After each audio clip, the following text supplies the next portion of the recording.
Welcome to Freaky Fauna Friday, where every Friday we take a little time and explore some of the freaks of nature from around the planet we cherish so deeply.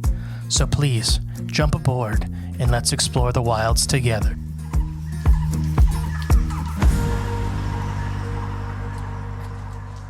Hello, hello. I am the great and powerful Mr. E. And I am Rip J.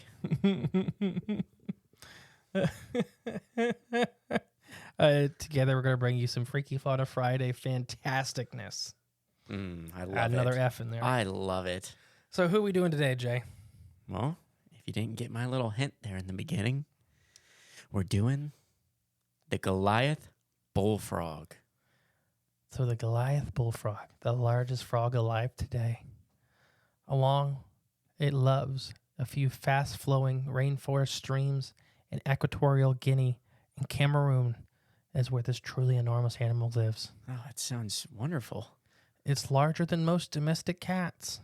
The Goliath Bullfrog is unique not only in its bulk, but also its ecology, exhibiting many adaptations and behaviors seen nowhere else among frog kind. Wow. Freaky.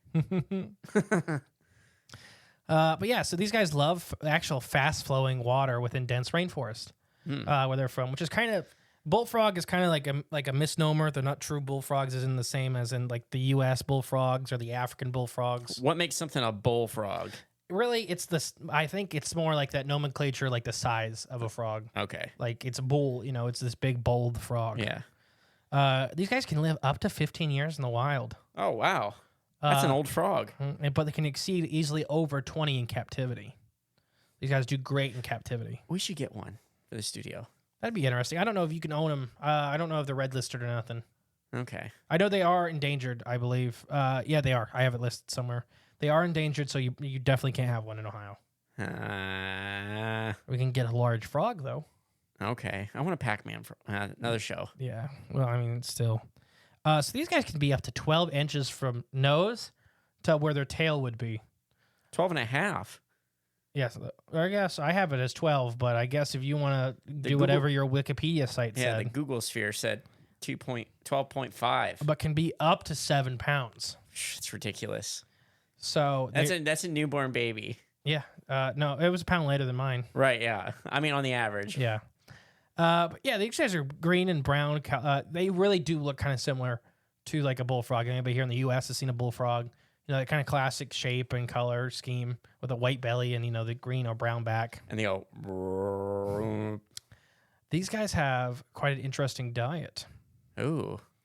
Worms, arthropods, gastropods, and small vertebrates. Okay. So, like most frogs. So they're carnivores? Yes. Strictly? All. So here's a cool thing about frogs.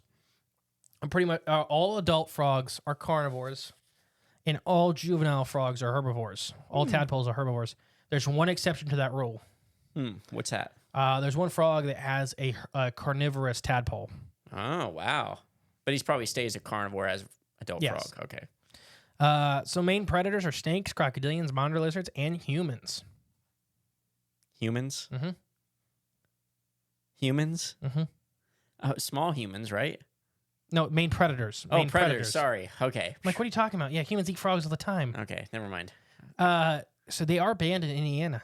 They're banned? Yeah, you know why? No. That's the home of the U.S. national frog races.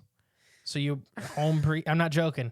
You homebreed your frogs and get them to race by hopping out of a circle, and whoever wins, it's like tens of thousands of dollars every year. Wow. So some guy a long time ago, I remember seeing videos of it, used to bring a Goliath bullfrog there. But nobody kind of knew what it was. They thought it was like a normal bullfrog. He had roided out. Yeah. And it would jump out of the circle in one hop. And one. It's like 20 feet, like it's a 20-foot circle, and they all have to start in the middle. So he'd win immediately. Yeah. That's awesome. And then finally somebody figured out what it was, and they banned him. That's amazing. They're the only species in their family group. Okay. So they're very unique. They are endangered. The Goliath bullfrog does share a genus with Coria, which has 6 other species, collectively known as the slippery frogs or giant frogs. They are sometimes referred to as giant slippery frogs or Goliath bullfrogs as a whole group. Gotcha. The actual taxonomic placement is a genus is subject to debate, with some sources putting them in Coraria, and as the only extant genus within its family, while others place it in, here's a really fun one, Pteropedidae, along with 3 other genera. Interesting. The Goliath bullfrog is a nocturnal hunter, emerging from its riverine habitats at night to find a spot in which to ambush unsuspecting prey. While they are omnivorous, they prefer meat and eat a wide range of animals, from spiders, insects, crustaceans, gastropods, reptiles, and mammals. Interesting. Pretty much, it's a frog. Anything that it fits, it'll eat. Exactly, yeah. Sadly, though, their numbers have declined, mostly due to habitat destruction, hunting, parasites, diseases, and are currently classified as endangered by the IUCN. And they are red listed. Interesting. I bet their frog legs taste amazing, though. I bet you could find one. Yeah. Interesting facts about the Goliath frog, though. They're the largest living frog in the world, like we kind of said. The world record, I believe, is 13.5 inches. He's considered, even big among giants. That's awesome. That's so big for a frog. Their eyes can grow up to 2.5 centimeters wide. I can't get a visual in my head. It's pretty big. It's pretty big for a frog's eye. They're mostly in the Cameroon. The Goliath frog is a giant among the other frogs, even in its own order. The record is 9 pounds. Jeez, it's a big boy. I'm telling you, those frog legs had to taste amazing. So here's a cool thing for its family group. The Goliath frog. So the Pteropedidae is a type of frog, and it weighs 0.01 grams. It's in the same lineage as the Goliath bullfrog. Wow. And the Goliath bullfrog, So the Goliath bullfrogs, compared to its smallest living relative, is 325,000 times heavier. Good Lord. That's an interesting thing. Yeah, it's quite the stat. They're not born giants, though. Their tadpoles are really tiny. It's weird. Really? So like the biggest tadpole on the planet has one of the smallest frogs. It turns into, and then these guys have tiny tadpoles, and they turn into massive monsters. Yeah. They can jump a long distance. How far do you think? 20 feet. So most people put them at 9 to 12, and unsubstantiated reports of 15 foot are reported. Okay, I overshot it. But no, I think it's farther. I just don't think, they're hard to get to move. Yeah. Especially when they're not scared of you. Yeah. Like, what are you going to do? Excuse me. They are opportunistic eating machines. They'll eat anything that fits in their mouth. They've been observed to prey upon hundreds of different species, including other amphibians. There is anecdotal evidence, though, of researchers have even found bats inside their stomachs of these Goliath frogs. That'd be awesome to see one catch it. Do they shoot their tongue out and catch, or are they like Pac-Man frogs? They just kind of bite down? Both. Okay. They don't have the crazy tongue like some smaller species of frog, but they like most frogs have a sticky tongue. Pac-Man frogs even have a sticky tongue. Oh, okay. Just don't come out that far. They shove their tongue against stuff. Gotcha. To get it kind of stuck. So while the adults aren't picky eaters, the babies certainly are.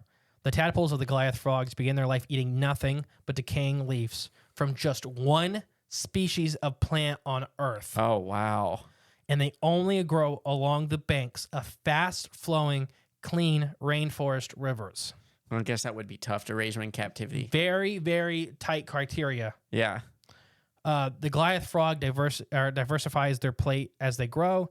Compared to adults, young Goliath frogs eat large portions of plant materials, preying upon small invertebrates and supplementing their diet. So this is a cool thing. Like I said, most frogs are strictly carnivores. They kind of think that these guys they were eating so much leaves already when they were grabbing stuff that they kind of started doing it on purpose because their digestive system kind of got along to doing it.